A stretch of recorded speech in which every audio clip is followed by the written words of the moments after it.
Unexpectedly, barbs are flying away. Congress MP Manish Tiwari has now said that the new criminal laws lay the foundations of turning India into a police state. He further has said that their implementation must be stopped forthwith and Parliament must re-examine them. We have our senior editor Pallavi Ghosh who continues to stay with us on the broadcast over the story. Pallavi, what exactly is opposition's demand over these three criminal laws? Why exactly are they opposing it at the moment?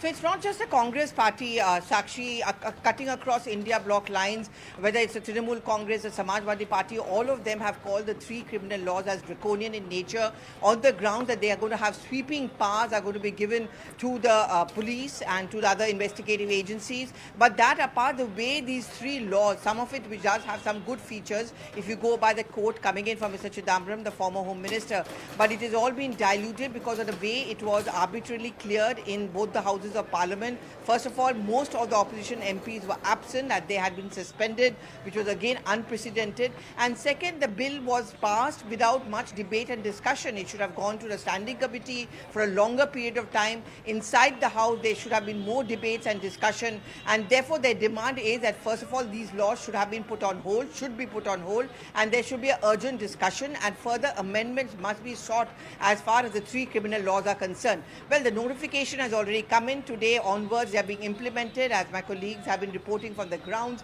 The first FIR under the new criminal laws have also been filed, which means it's going to be very difficult, and the government's mood definitely not is to backtrack on this. But you know, politicians will be politicians, opposition parties will make this yet another point against the government. Definitely. Pallavi, please stay with us to help us understand the legal perspective of three new criminal laws. We have got our legal correspondent Ananya Bhatnagar also joining us on the broadcast.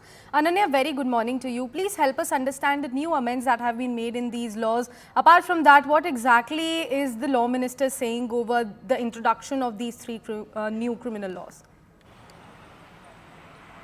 Well, definitely, these are not even amendments, these are complete replacement of the three old colonial laws, which is the IPC has now been replaced with, in fact, the Bharatiya Nyaya Sanhita, the CRPC or the Criminal Procedure Code will now be called, in fact, the Bharatiya Nagrik Suraksha Sanhita, and in fact the Evidence Act would now be called, in fact, the Bharatiya Sakshi Adhiniyam. So basically, the law minister also pointing it out since the very beginning that these are the laws which are shifting, in fact, the onus from punishment to actually providing justice. These are, as per the clear statement, what was given by the law minister was that ये जो नए कानून है वो जो punishment है उससे हटकर अब न्याय दिलाने की ओर अग्रसर होंगे is what the law minister had stated. So basically, there are various changes. These are citizen centric laws that the new laws are there because there are various provisions like FIR can be registered anywhere. That zero FIR, which was a contentious practice since the very beginning when it was introduced into around 2005, it has now come into the law. It is now a law as per in fact the BNSS, that is the Bharatiya Nagrik Suraksha Sanhita. Not only this, investigation in crimes against women and children needs to be completed within a period of 60 days of registration of a complaint. This is making it more more citizen centric, and in fact those who are physically disabled, women, and in fact minors or people beyond the age of 60 or the senior citizens can now avail the police assistance at their doorstep.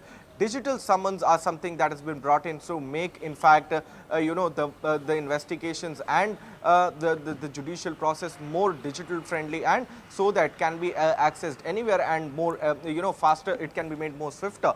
Not only that, there are also various provisions which make, which have been changed, like the sedition has been removed from, in fact, the BNS. Though there is a provision with regards to the incitement to terrorism activities, and terrorism has been defined more properly under the new law. There are, the opposition parties are contending with regards to how there is expansion in the punishment for the offence of sedition, and the expansion of that definition of sedition by removing that word is something that is being a little problematic for the opposition leader. In fact, the Bar Council of India had urged, the various bar associations who had been protesting and calling this law anti-people, but now finally these laws have been implemented, which the government says is to make more citizen-centric and more judicially enabled as well.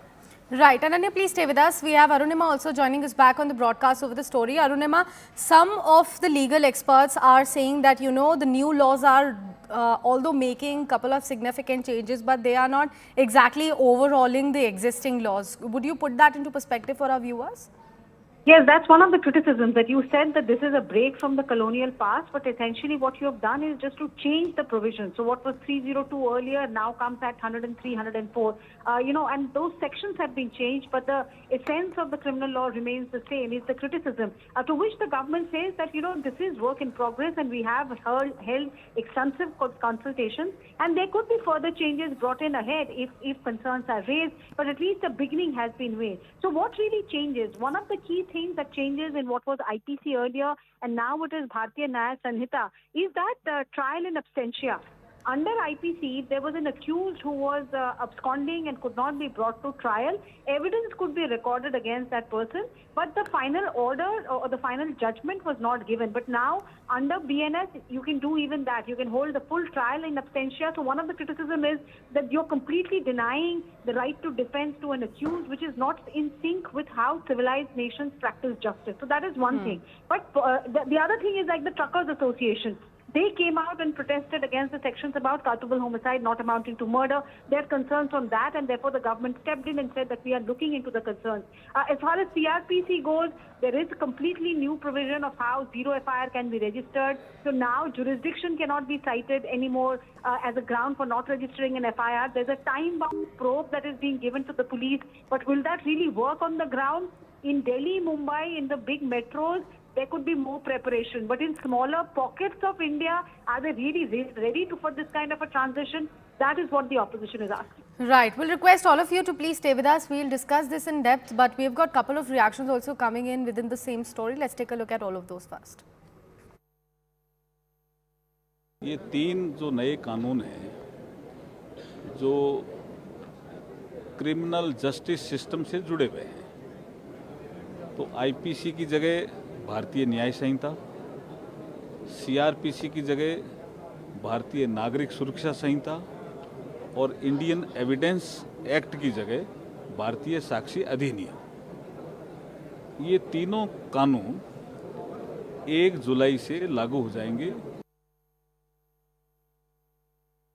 New criminal laws में कई जनोपयोगी प्रावधान हैं, जैसे इसमें zero FIR का प्रावधान है कि यदि आपके साथ कोई इंसिडेंट हुआ है, आप किसी भी पुलिस स्टेशन में जाकर के मुकदमा दर्ज करा सकते हैं, आप अपना कंप्लेन दे सकते हैं, आपका जीरो एफआईआर दर्ज करके जो कंसर्न जहां आपका जो डिसीजन बनता है वहां पे आपका कंप्लेन भेज दिया जाएगा फर्दर कार्रवाई के लिए। सिमिलरली ऑनलाइन एफआईआर का प्रावधान है और ऑनलाइन एफआईआर किया जा सकता है। दिल्ली पुलिस ने पहले से ऑनलाइन एफआईआर का प्रावधान किया था, बट ये पूरे अब राष्ट्रीय स्तर पर लागू रहेगा। Going back to our legal correspondent Ananya to help us, understand this in a better manner. Ananya, please help us understand when the bills were initially introduced, when this came into the picture. Amit Shah said that these laws are going to be more victim-centric. Please help us understand that term.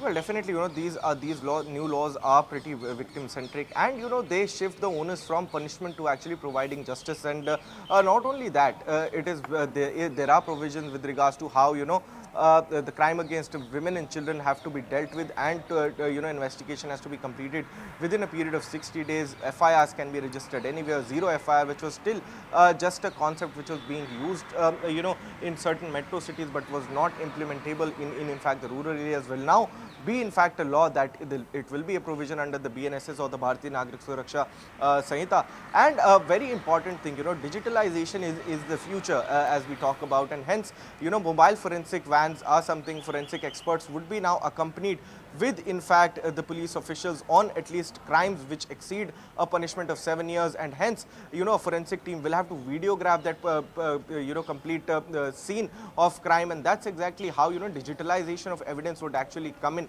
And that's why the Amit Shah or whether the law minister is talked about, all of them have been saying that these are more citizen centric laws, because they provide in fact a lot of comfort to the citizens. Just like if I told you earlier that people who are senior citizens or who are women or physically disabled or minors can actually avail police assistance at their own door.